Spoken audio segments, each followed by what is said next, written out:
May na-drawing na si Chloe. Oo, napagpasyahan kung gusto ko ng mga cookies. Handa na si Lolo. Si Ate Mia. Gaya ng dati. Pero tiyak na ipapakita ng chef ang pinakamataas na klase. Alam ko na kung saan magsisimula.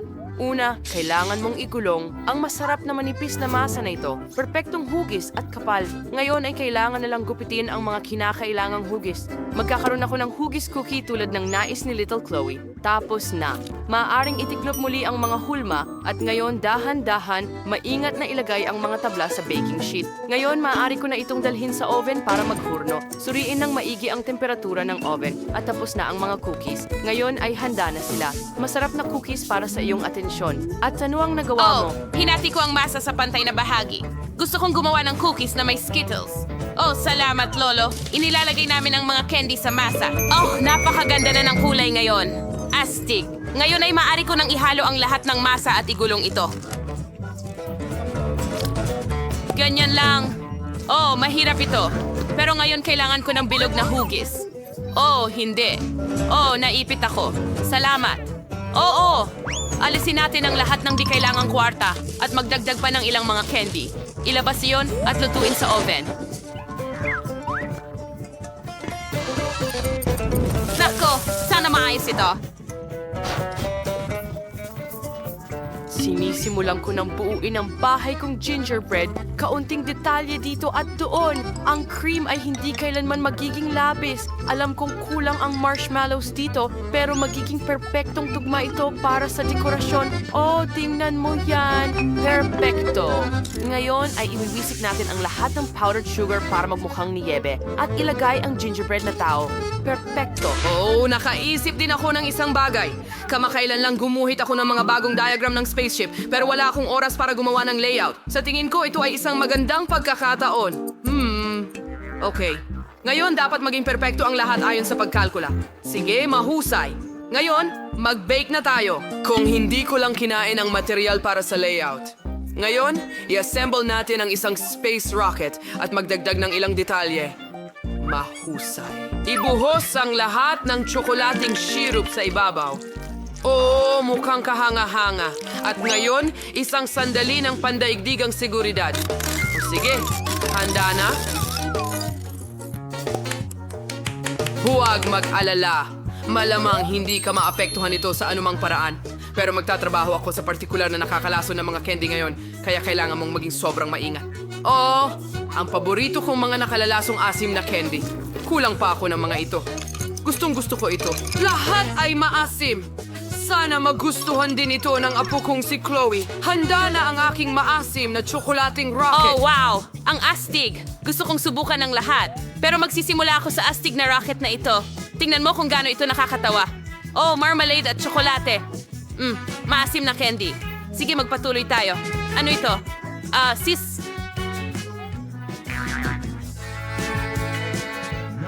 Ina, hindi ito nagtrabaho ng ganon. Pero ano ang inihanda ng chef? Oh, isang cookie na parang sa aking drawing. Ang gingerbread man ay napakasarap. Ngayon kainin natin ang bahay. Napakasarap nito. Ang bahay na may maliit na tao mula sa chef ang panalo. Oh, akin ang tagumpay. Alam ko na ako ang pinakamahusay.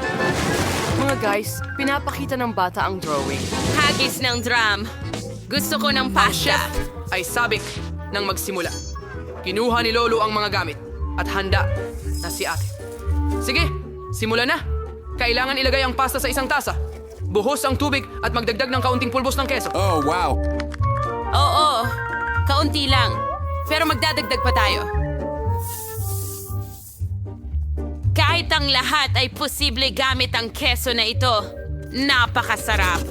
Giniling ko ito sa gilingan at inilagay sa noodles. Ipadala natin ang keso at pasta bomb sa microwave. At ngayon kailangan na lang nating panoorin at maglaway sa natunaw na keso. Handa na. Wow, ang bango. Handa na ako. Lola, ihanda mo ang sayo. Oo. Ito ay isang sobrang kahanga-hangang ideya. Sige, ngayon ay lalagyan natin ng Skittles ang bawat isa sa aking mga kahon. Pagkatapos natin ilagay ang tubo sa loob at sipsipin ang likido mula sa mga plaskang ito papunta sa kanila. Ayos! palamigin ito. Kahanga-hanga. Naisip ko ang ideya na gumawa ng spaghetti na may lasa ng Skittles. Ngayon, ilalagay ko ang lahat sa plato. Ibuhos ang maasim na candy at jam. Perpekto. Handa na ako. At handa na si Mia. Handa ka na ba, Chef? Okay, sisimulan ko na agad. Sa eksperimento ng pasta, tiyak na magugutom ang bata. Kailangan kong gumawa ng pinakamahusay na pasta sa buhay ko. Ibuhos ang kumukulong tubig sa repolyo at lutuin. Magaling. Binigyan na ng kulay ng repolyo, kaya hindi na natin ito kailangan. Isawsaw ang spaghetti sa loob. Lutuin at ilagay sa plato. Wow! Palamutihan ng mga herbs, lemon at kaunting keso. Magaling. Subukan natin kay Chloe. Tara na! Wow! Ang dami talagang masarap na bagay dito. Gusto kong magsimula sa pasta na ito. Nandito ang paborito kong keso. Oh, ang cheesy. Tingnan mo kung paano ito humahatak. Ang sarap, Mia. Ang galing mo. Ano ito? Lemon? Siguro pipigain ko na lang to sa pasta. Wow, ang ganda. Kailangan ko agad subukan ito. Lasa itong repolyo. Nakakadiri. Ugh. Oh, ano ito? Ang kakaiba. Hindi. Nakakadiri iyon. Napakatamis.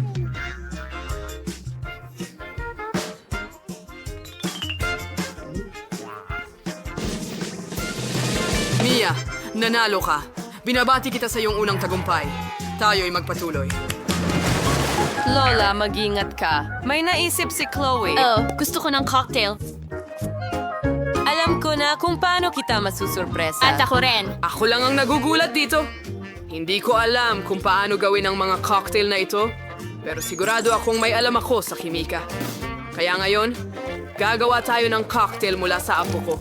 Lagyan ng kaunting langis at aspirin ang solusyon. Oo, kailangan mong mag-ingat dito. Pakiramdam ko parang medyo salamangkero ako. Handa na ang aking cocktail. Yehey! Isang maliit na straw lang sa loob. Tapos na. Oh, ngayon ako naman. Isawsaw ang baso sa syrup. Pagkatapos sa makukulay na sprinkles, magaling. Magdagdag ng kaunting strawberry syrup at yelo sa loob. Ang sarap at malamig. Sige, ngayon kailangan natin magbuhos ng kaunting juice. Sa totoo lang, Fanta, ang kaunting maasim na candy ay hindi nakakasama. At syempre, maasim na jam. Dekorasyon na ng mga lollipop ang lahat. At tapos na ako.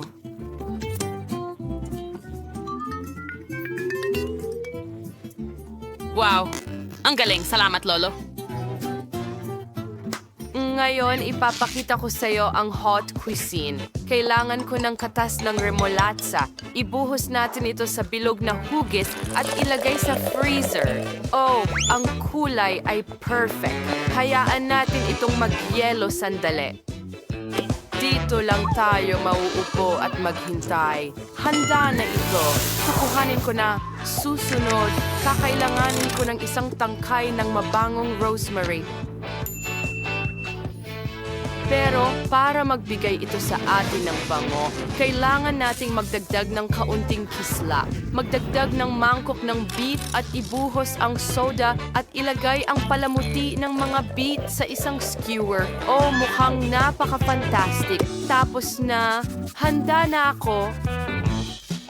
Wow, napakaganda. At medyo nakakatakot ang itsura. Sana pagkatapos ng cocktail na ito, hindi ako maging palaka. Oh, kakilakilabot, nakakadiri, Lolo. Ano ito? Parang damo? At mga candy naman ito, siguro. Beetroot? Ew, masarap ba talaga ang cocktail? Well, ayos lang. At ano ito dito? Wow, ang liwanag ng cocktail. Gusto kong tikman ito ngayon. Wow, napakasarap. At ang mga candy at lollipop na ito ay masarap din. Mia, panalo ka na naman. Yay! Ano? Seryoso? Panalo ulit ako? Huray! Ano ang gusto ni Baby Chloe para sa round na ito? Ipakita ang iyong ginawa. Gusto ko ng salad. Sa tingin ko, kakayanin ng lahat at makapaglilingkod ng pinakamasarap na mga salad sa mundo. Magsimula na tayo. Isang kamanghamanghang ideya ang dumating sa akin. Ngayon, tayo na mismo ang magtatanim ng ating salad. Kailangan ko lang ng ilang buto at tubig. Ang pinakamahirap na bagay ay maghintay. Sige. Anong ginagawa mo, Lolo? Perpekto!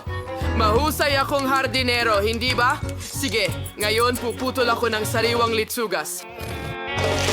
Perpekto! Ilagay natin ito sa plato at magdagdag ng kaunting baget. Gusto kong gumawa ng totoong larawan ng salad, kaya idaragdag ko ang paborito kong mga beans. Magkakaroon ng bulkan at dito magkakaroon ng ilang dinosaur. Oh, tingnan mo, parang nasa ibang siglo tayo. Hooray, ngayon maaari na akong magsimula.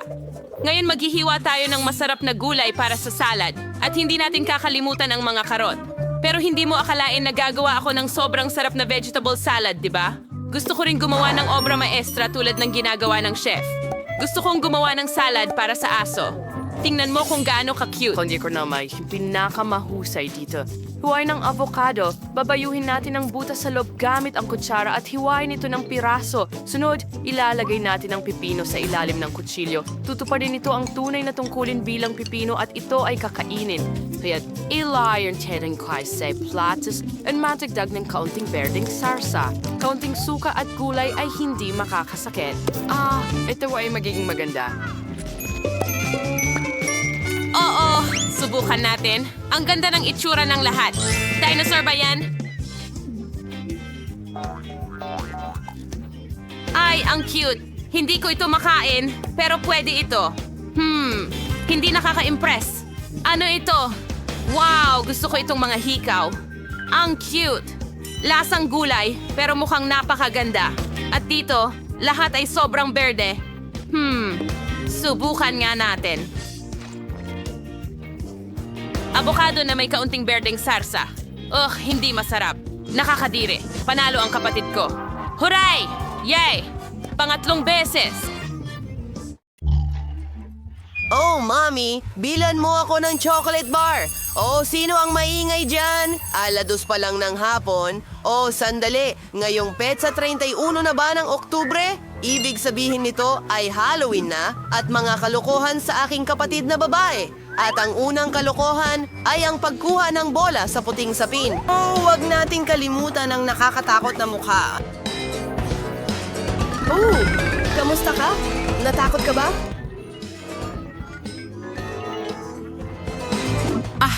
Pagkatapos, magpatuloy tayo. Kailangan natin maging napakatahimik. Hoy!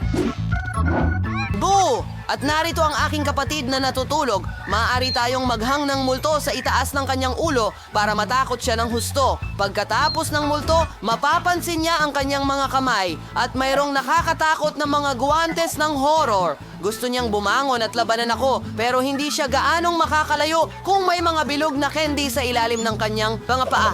Ang susunod ay ang pinakamalupit na bahagi, berdeng slime sa isang plato. Babagsak siya ng mukha una dito. Magiging sobrang nakakatawa ito. At ngayon ang huling bahagi. Isang pader na gawa sa tisa sa daanan. Tara, tingnan natin ang mangyayari. Kay gandang umaga! Diyos ko! Anong klaseng halimaw ito? Ay, hindi!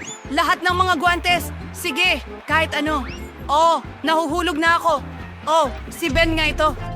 Kadiri! Sana hindi ito uhog. Ayan na, Ben, lagot ka. Papunta na ako. Ano ito? Dati may daan dito. Wallpaper lang pala. Magandang umaga, maliit na kapatid. Maligayang Halloween. Masama ba ang timpla mo? Ang astig na palabas. Hindi ko maalis ang tingin ko. Dapat tayong mag-almusal. Gatas. At meron tayong cereal para sa almusal. Magaling. Pero sobrang daming beses nang pinanood ni Jane ang palabas na ito, kaya't makakapagbiro ako. Ibubuhos natin lahat ng matatamis na cereal sa plato ko at para sa kapatid ko, may mas kawili-wili ako. Nakakadiring mga uod, ibubuhos natin lahat sa isang walang laman na kahon ng cereal at patikman kay Jane. Sana magustuhan niya ang almusal na ito. Ayos, tapos na. Maaari na nating ihain. Hoy sis, sinihanda ko lahat para sa'yo dito. Narito ang mangkok, gatas at cereal at isang kutsara. Kain na, sis! Ang cute niyan, kuya. Salamat. Pinapanood ko lang ang isang cool na palabas. Magdamag ko na itong pinapanood at hindi ako makapagpigil. Hindi pa ako nag-aalmusal at gustong-gusto ko ng cereal na may gatas. Oh, mukhang nagugutom talaga ako. Ang ganda ng amoy. Ew, ano yung nakakasuka na bagay? Ben! Ah! Kumain ka ng mga bulate para sa almusal. Tatawagin kitang mahilig sa bulate. May naisip akong cool na idea kung paano lukohin ang kapatid ko. Gagawa kami ng peking mesa na may itim na mantel at may butas para sa mukha. Maglalagay kami ng popcorn sa ibabaw at gagawa ng nakakatakot na makeup. Oo. At ngayon, pwede na natin siyang takutin. Wow! Isang buong balde ng popcorn. Astig, kainin natin ito. Ha, buddy? Oh, mukhang kahina-hinala pero mukhang masarap ang popcorn. Ah, anong klaseng halimaw ang kumagat sa akin? Ako ay isang halimaw na popcorn. Hindi mo ito pwedeng kainin. Oh! Huwag mo akong kainin! Well, nakaisip ako ng bagong ideya para sa kalokohan. Isang peking kamay ang dumating sa akin kamakailan at si Jane ay nagdedekorasyon ng kwarto para sa Halloween. Nakakatawa kung aksidente kong mabarena ang aking kamay. Kailangan lang nating ilagay ang peking kamay. Magaling! Tutulungan ko ang kapatid ko. Jane, anong ginagawa mo? Hayaan mong tulungan kita. Dinala ko lang mga gamit ko. Magbubutas ako ng dingding para sa mga pako. Anong nangyayari? Ang kamay ko. Tinagos ko ang kamay ko. Oh, hindi! Kamay ba talaga ni Ben ito? Oh, peke ito. Magaling siya sa mga biro, pero mas maganda ang ideya ko. Ngayon, bibiruin ko siya gamit ang artificial na utak. Kailangan ko ng mga dugo ang benda para dito, at kaunting dugo. Isasawsaw namin ito at gawin na natin ito. Bakit naglabas ng kutsilyo si Wednesday? Ay, Diyos ko! Masamang ideya ang manood ng horror movies sa gabi. Oh, Jane, dumating ka para manood ng pelikula? Oh, paborito kong chichirya. Ano? Bigyan mo ako ng chichirya. Anong nangyayari? Oh, Jane, ang utak mo. Oo, halika, tumakbo. At may bago akong ideya para sa prank kay kuya kong si Ben. Mag-uukit ako ng nakakatakot na mukha sa kalabasa na siguradong tatakutin siya. Ito ang magiging mga mata. At ngayon, isang bibig.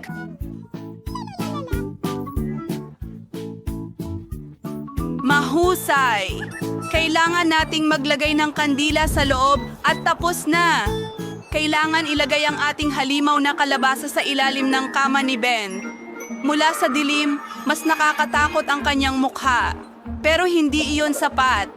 Kailangan mag-iwan ng bakas ng dugo na parang may halimaw na nagtatago sa ilalim ng kanyang kama. At ngayon, kailangan nating tumakas bago dumating si Ben.